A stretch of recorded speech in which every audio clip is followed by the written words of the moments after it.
We're going to go from suck to blow, Mr. Bentley. That's what we're trying to do. Owen, what's going on? Sanders, what's going on? It's Megamate. She's gone from suck to blow. What? You kids are too young to know what movie's that from, but go watch Spaceballs. But there's going to be a sequel. There's gonna be a sequel. Spaceballs 2, it's coming out. So go watch Spaceballs 1 now. You'll be ahead of the game. So. The fact that they got that one actor from Alien to play essentially himself again at the last scene of the movie, kind of right before the wedding. Is he all right? Yeah, the guy digs me. Hey, what's wrong with this guy? I don't know. Bring him some water. Water my ass. Bring this guy some Pepto-Bismol.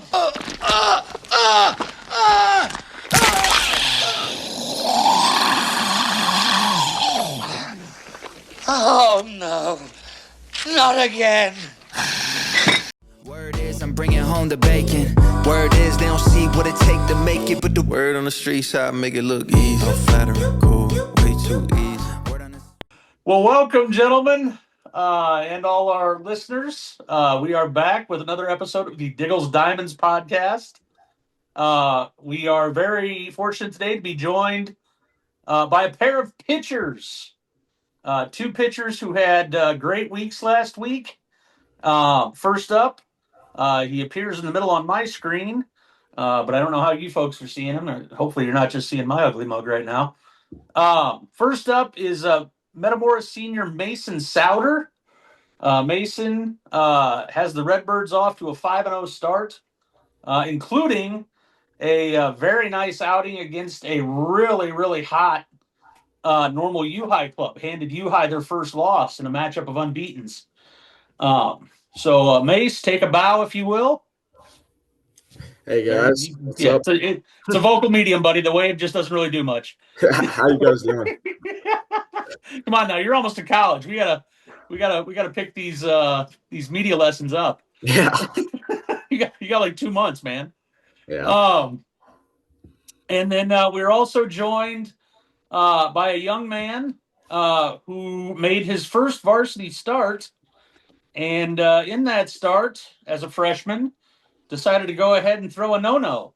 Owen Nolte joins us from Mattoon, Illinois, after tossing a 6-inning no-hitter with 10 Ks and no walks. Okay. So, gentlemen, welcome to the show. Owen, if you would, take a bow, and we'll get going. Thank you for having me on, yeah. Absolutely, buddy. Absolutely. I just want you to know right now there's a solid probably 200 kids and parents who are very envious of your backdrop right now. That is that is if you know Mattoon, there's about 90 of those spread all over Coles County. So yeah. It's not uncommon in that neck of the woods to have that kind of setup. But let's go ahead and start with Mace. Mace, you're headed to Carl Sandburg. Yes, sir. Came out this week. What was the mindset for you guys going into this game with U-High? Because I think, obviously they've been really good this year, and they have a tradition in the past. You guys have this reputation as being really difficult for some top-end teams to beat. And it seems like every year you go out and, knock off whoever's leading the middle line at least once and kind of bring them back to the pack. So what was the mindset going into this week against U-High? Yeah, I mean, we know we have a great group of guys. We have 7 returning starters this year. We played every team. If you look, we had a rough record last year. We played every team close. We had a chance to win every game. So we knew going into this year, if we put things together, we could be a really good team. So every game, we just think about going into it as being 1-0. We're not looking forward to far to the next few. We go into every game thinking, win this one, move on. Win this one, move on. Very nice. Mr. Bentley, what you got? Mason, obviously you pitched a great game against U-High, but, you got your buddy Cole Smith going 3 for 4 in that game with 3 ribeyes, and then Petrie, your catcher, puts in a double. And I saw some highlights on the local news of some defensive gems he made. Ooh, he got out of that box quick and threw that kid out with a rifle shot. He is an asset to the team. I mean, that I am so grateful. I tell people this all the time. Having him behind the plate is a blessing. He calls all my games. He's caught me since I was 8 years old playing baseball. So just being with it's unbelievable to have that caliber of a catcher. Does coach let him call his own pitches, or is he taking calls from the dugout? He's got control of the games. Really? Yeah, he's had them. We did last year. Steven's got it.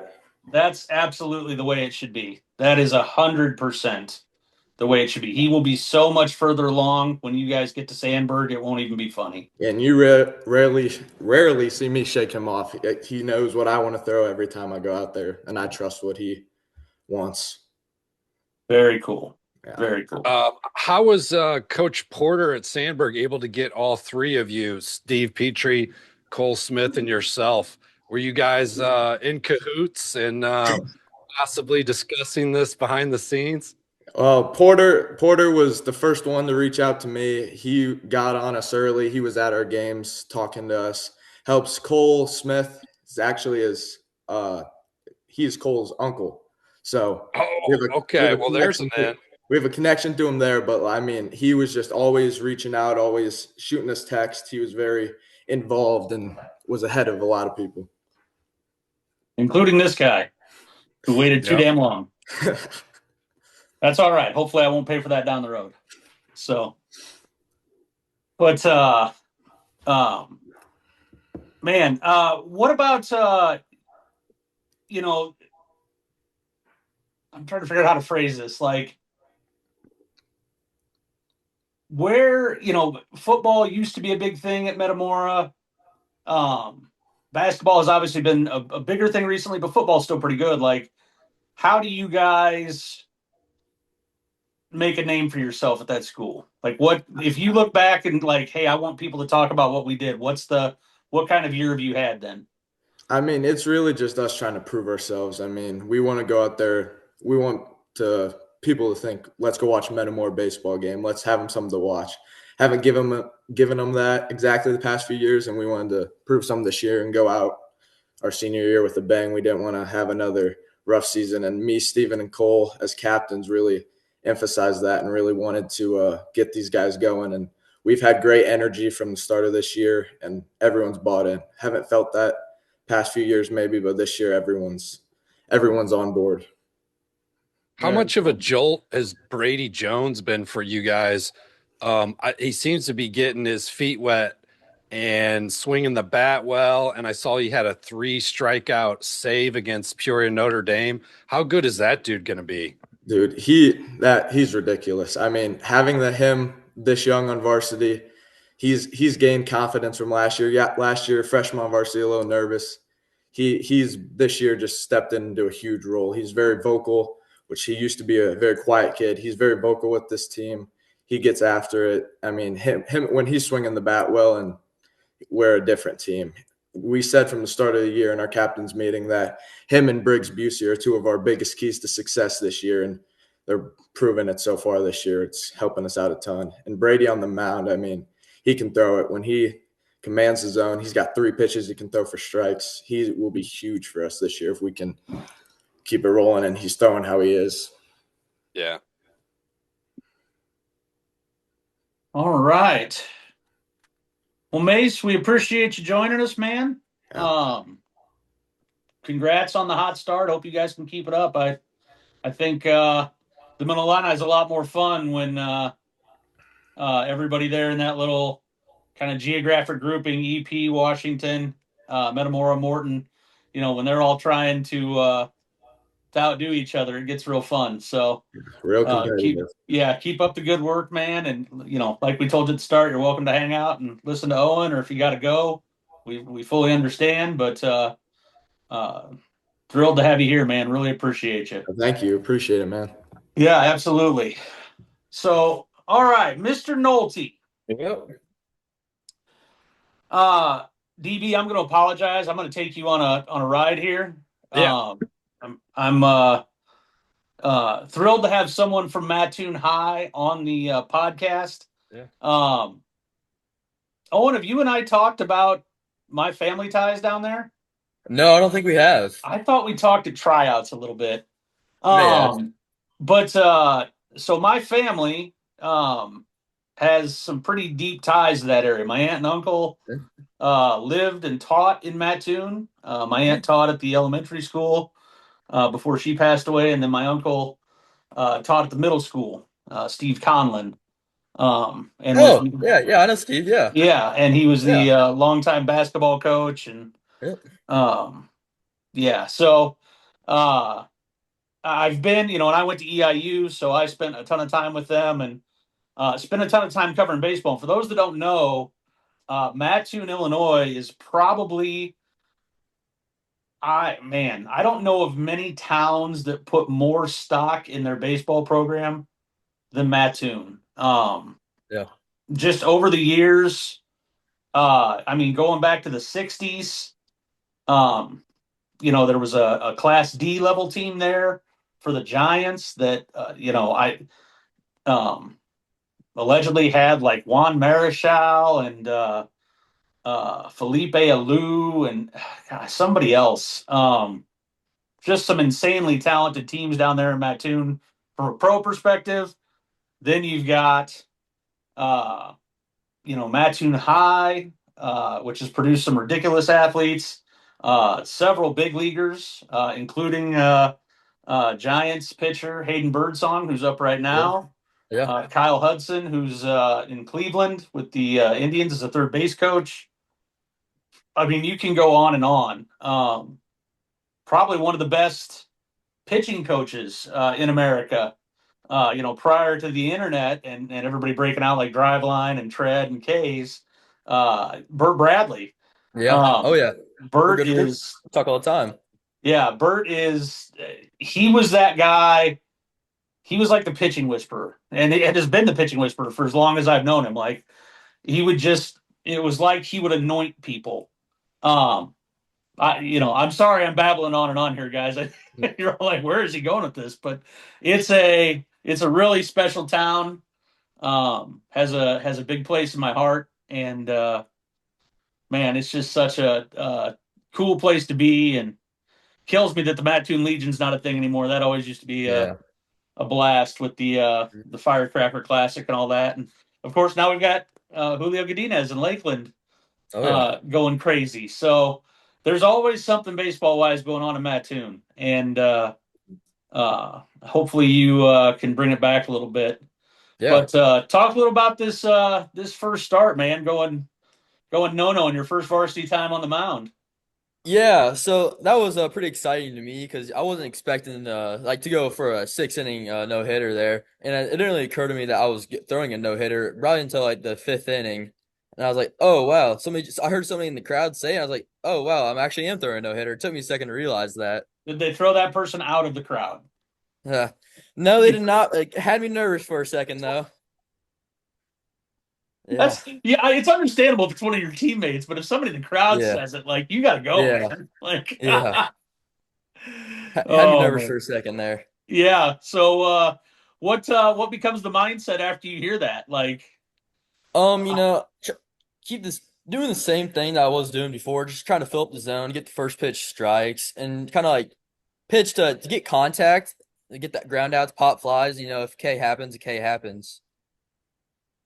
very nice, very nice. So I guess my next question would be, what does the future look like for Mattoon baseball? Like, you going to be able to put this thing back on the map? I think we are going to. Yeah, we have a great senior class right now, and I think our upcoming class is a really talented group. We've been together a long time, so I think we can put ourselves back on the map there. Very nice. Very nice. Mr. Bentley, you got anything for the young lad? I mean, you kind of touched on it. Oh, and it's like, where do you go from here? We had a young man who was a freshman at Caneland, sorry, who hit a home run in his Caneville. I was first. like, where the heck is Caneville? Cannon Baxley hit a home run in his first at bat as a freshman on varsity.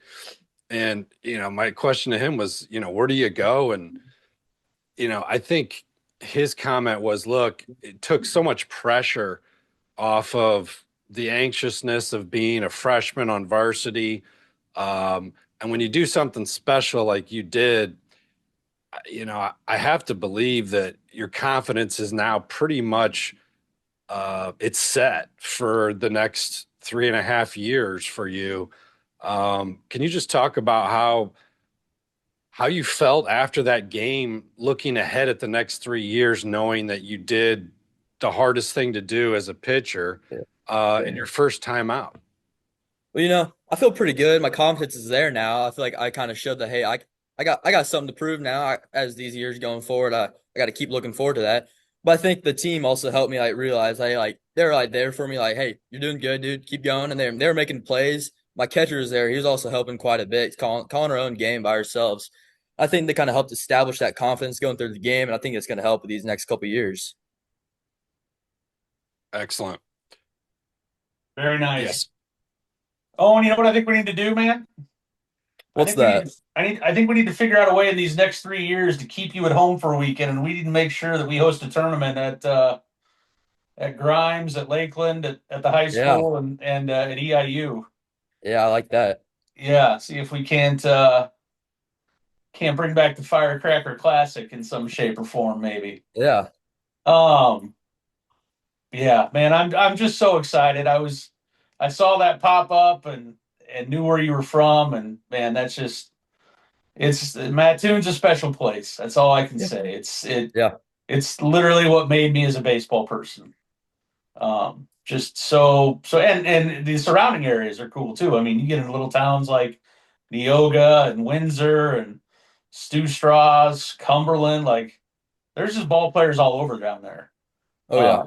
One of my favorite areas in the state to recruit. So, all right. Well, boys, we appreciate you.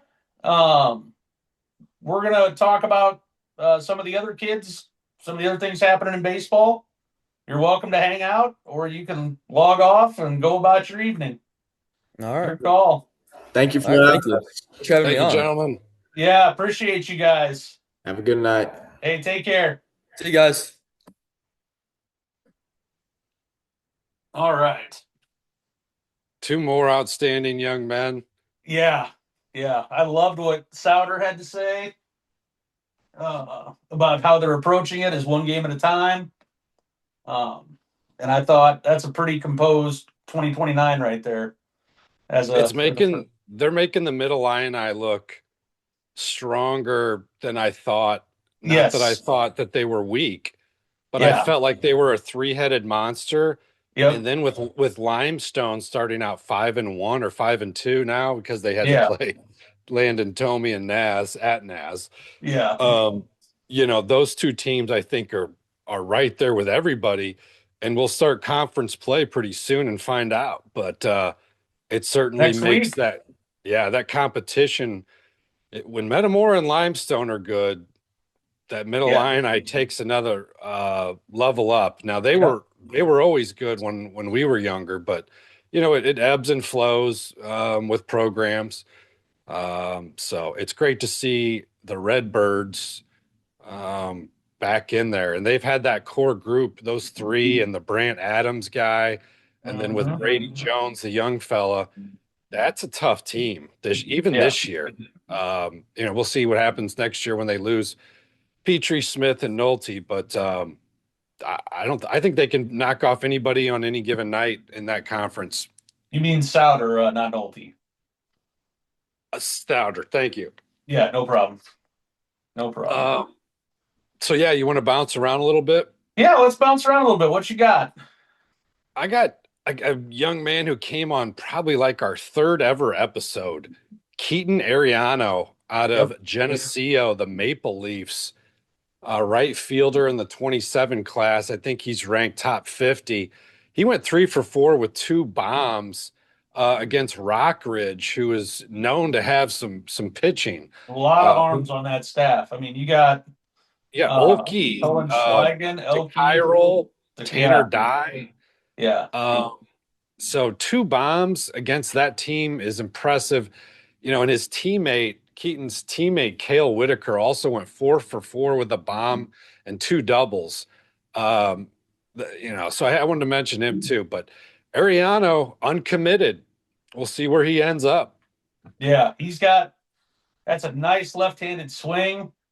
I'd love to know if at least one of those bombs came off one of those two lefties in Elke or DeCairo, because those are two high-quality left-handed arms.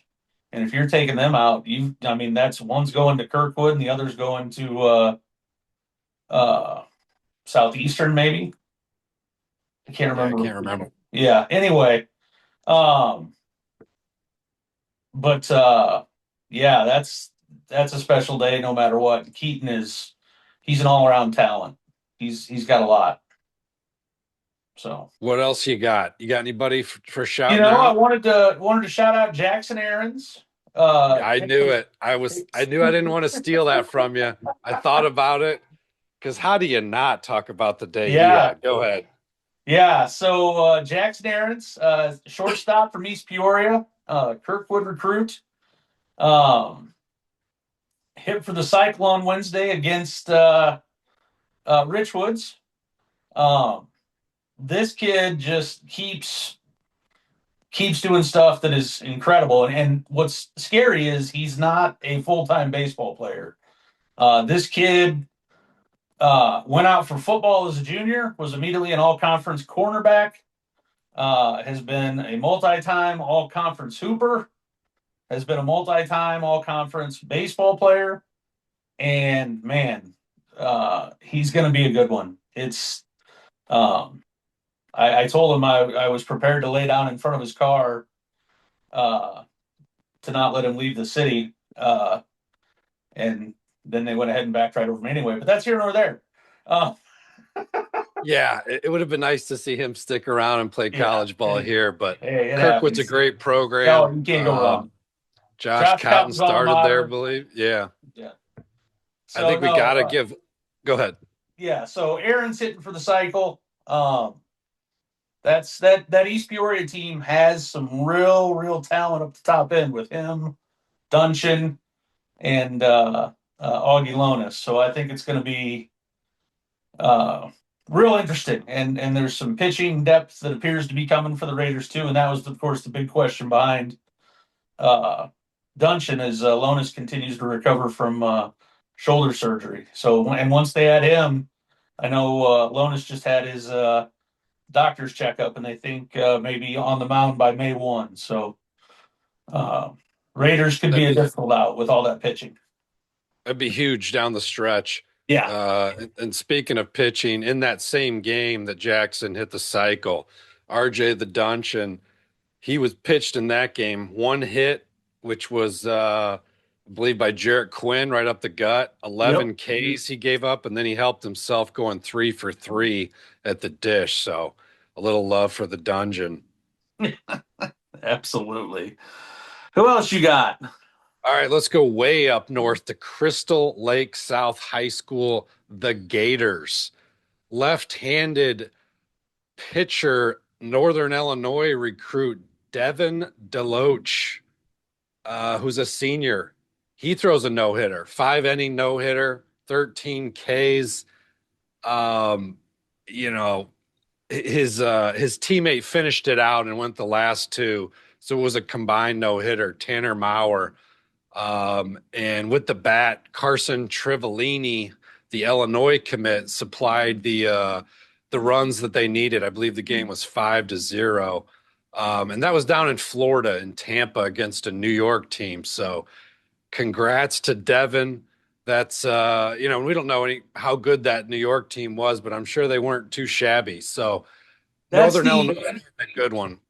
Yeah, I was thinking about this the other day because so many more teams are heading down south now, and there's a couple different ways you can do it. You can do it just kind of sign up for the package deal. That used to be a big thing at Cocoa Beach. I don't know if that's a thing anymore. But even down in Jupiter, they've got the pay for play. Basically any spring training complex down in Florida has some version of everybody register for a round robin tournament or something. Or you can book it individually and just call up. Some guys go down to Nashville and will play.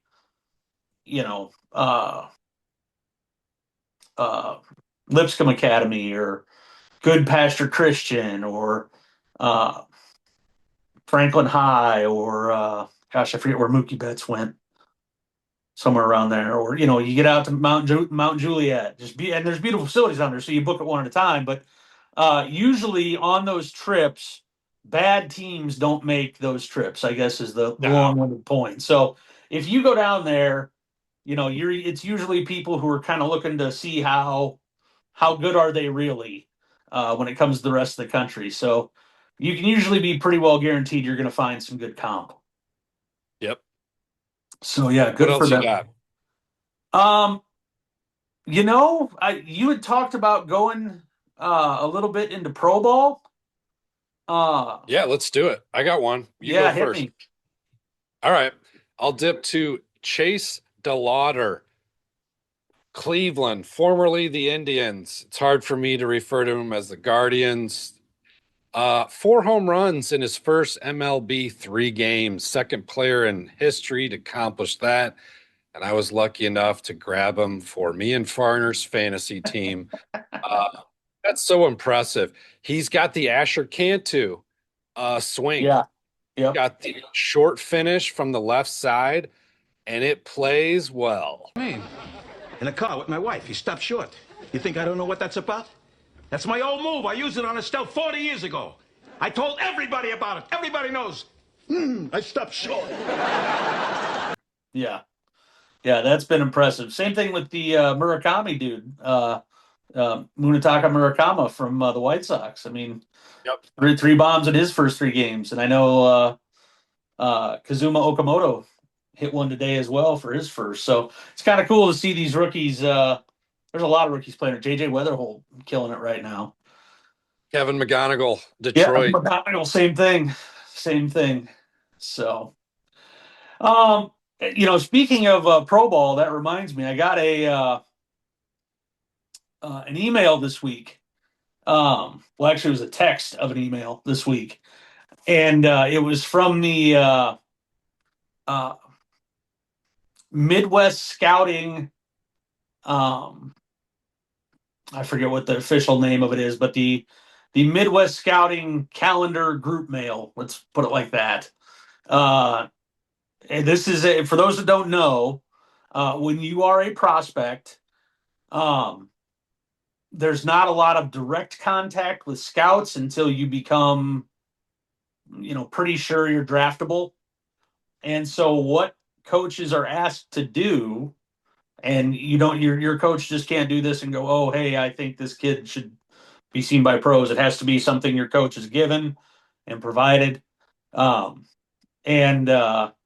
once you establish yourself as a prospect, your coach will be asked to post your schedule. Hey, he's going to, plan is to have him hit first, play center, and today, or he'll be on the bump on Thursday, whenever, just telling them what they want to see, when they can see it, etc. And so I got my first text of the spring from my boss with the Reds, Andy Stack, the big redhead himself. Love that guy. And it was about one Caden Shotzik straight out of Brimfield. So that was your call. You called it last yeah. episode or 2 episodes ago. Yeah, so I was pretty happy about that. So there was that aspect of it. So, obviously Caden has opened some eyes. Those exit velos are just off the charts. 108, 110, especially on in-game pitches. I mean, the kid just hammers baseballs, and he's got an arm to boot. But yeah, so I was excited for that, and then of course there was the Dave Hoffman report, which I later found out was and you had said that the Cardinals were there, but turned out that Cowton had been talking to the Cardinals guy that was there. Our friend of the pod, Chase Rhodes, running it up to 95 against the Potters. And, very impressive. couple of pro guys there already. So we're starting to see pro guys get out in the area. Remind me, I'll let you know when Stack plans to slide through town. Yeah, And I'd love to meet him. yeah, we'll have to get you down here, and usually there's a meal that the Cincinnati Ball Club is kind enough to buy. So Nice. yeah, Well, it's not yeah, bad. Chase Rhodes and Caden Shatsick, boy, I mean, two outstanding ball players, and there's a couple more. RJ the Dungeon, Yeah, RJ Dungeon, he's in that bucket of draftable seniors, maybe even a couple. I mean, we talked about those guys from Bloomington, obviously. Gavin Michaels, Gavin Swartz. yeah, You know, who knows? What it's exciting. yeah, And we talked about it on an earlier episode. You know, you mentioned the last time we had a draft pick out of high school in the Peoria area, and I'd love to see multiple. yeah, yeah. And I think there will be. It's a credit to the organizations in this area, the high schools in this area, the coaching. You know, both the travel coaches, the high school coaches, the instructors. You know, just this is a really really good baseball place. I know we get overshadowed for football and hoops, but man, like I've spent a long time putting Peoria area, Central Illinois area kids up against, Chicago kids, St. Louis kids, Indy kids, kids from, you know, Atlanta, from Charlotte, on and on. I mean, our kids can play. There is not a doubt in my mind. Talking with parents at the state games and Rantoul, parents of kids that are up by Chicago. Particular, it was a father of a Hinsdale Central kid, and I believe a Providence father, and we were just chatting, and they had so much high praise. They were fathers that paid attention to the top 50, and they had a lot of praise for Caden and RJ. Having seen them there, having seen them in tournaments, growing up through the years, for travel ball in the summer. So the word is out. It's not just, I don't think it's just us Central Illinoisans patting ourselves on the back. I think the whole state realizes that there's some really good ball players in the central region of our great Yeah. state. And it's funny you say that like that because it is like we're on the up, but we've been on that up before where I just to take you back for a second, 2006, here in the Peoria area, we've got Chillicothe, Illinois Valley Central, which goes 41-2, I believe. I think was the record, or 39-2, to win a state title, and ends up ranked 40th nationally by Baseball America. That same year, you've got Limestone, ending up, I believe, third or fourth in the state. And then the very next year, you've got Washington ended up third in state. And Don't I forget was the Potters, 2018. well, what I was getting at was, so in that time period around here, you had guys like Zach McAllister, Chris Razzo, who's now the Heartland head coach. Zach is with the White Sox. I found out this week. Journal started a nice story on him transitioning from playing ball to becoming a pitching consultant for the White Sox. So good to see Zach Excellent. staying in pro ball. Brandon Wyckoff, I think I said, Jesse Burns, just all kinds of dudes. And I was talking to Ryan Pfeiffer, who played on those really good Washington teams in 06 and 07 and 08. And now Ryan's a dad, and I teach with his wife, Casey. And so Ryan brought their son, Simon, over to an EP game. And we were shooting text messages back and forth the other day. He said, Ben, I couldn't believe how much more physical these kids were. They were so much bigger than all of us. And that team, like the ace on that Washington team he played on was Alan Sepich, who was 6'5", 240. Like it wasn't, but just, he just said every kid looks like they work out. Every kid, looked like they had a throwing instructor. The fastballs were all firmer. The breaking balls broke sharper. The swings look so much better. He goes, it's insane how much different the game looks now than it did just 20 years ago when he was playing it. It I was a think the really, kids, I think the kids that aren't 6'3" and already big boned, they all know that I got to hit the weights hard if I want to compete with the big guys. yep, Where 20 to 25 years ago, you just didn't see it as much. yeah, Uh, and look at Owen Nolte's backdrop.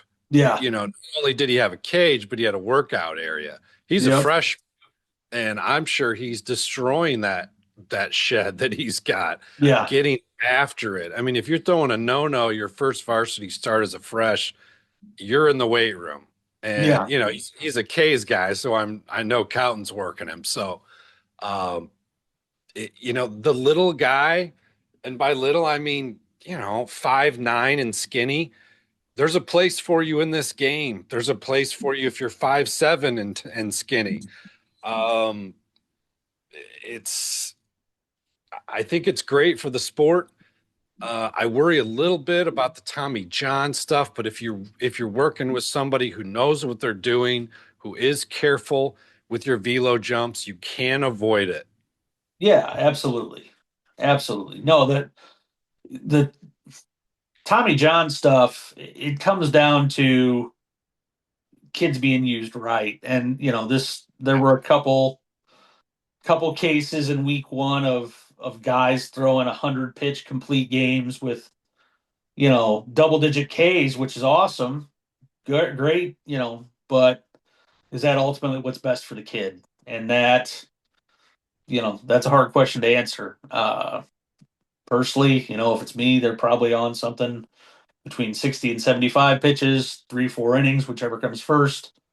Um, and then we'll build you up to 70 to 85 pitches, and then we'll start talking about, working you to 100 pitches around May 1. But it's, you just gotta, you have to be doing the right things. And if you do those right things, I mean, that's why we call it arm care. It's not really, we're not teaching velocity. We're teaching you how to properly train and care for your arm.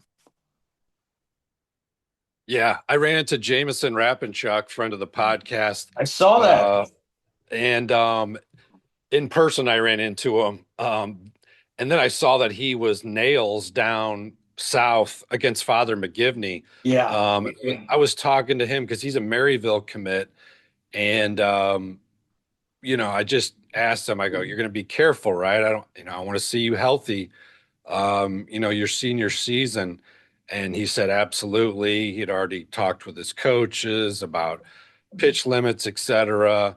And I know Coach Corey DeShazer, who was Harvest Christian's coach last year, did the same thing when I saw him.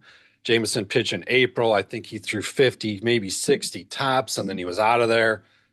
4 innings, Yep. you're done. So it's good to see that a lot of coaches are recognizing it. But I wish every coach recognized it. Yeah. And hopefully we'll get there someday. And maybe it takes kids and maybe kids' parents who are usually not afraid to speak up. Yeah. But it These days. might take kids telling coaches, "Hey, coach, I got a full ride." And even if they don't have a full ride locked in, Some form of, yeah, covering it's your. cold out here. I just hit 70. It's hard. It's hard in that Yeah. position to say, "Go get the pen up. I'm trying to be safe here, coach." But somebody's got to speak up, and you young men, do it. Don't be afraid to, because it's your future that can be affected, not the coaches. Absolutely. All right, brother. Well, we've done it again. Yes, another one in the books. Indeed. The So, dream continues. amen. How old did you feel when we were trying to describe Spaceballs to Sauder and Nolte? I was like, I need to stop babbling because neither of them have seen it, and it's They just think gonna you'll sound suffer. like you and me once again, just having inside jokes with ourselves and possibly the entire audience and our guests not knowing what the hell we're talking about.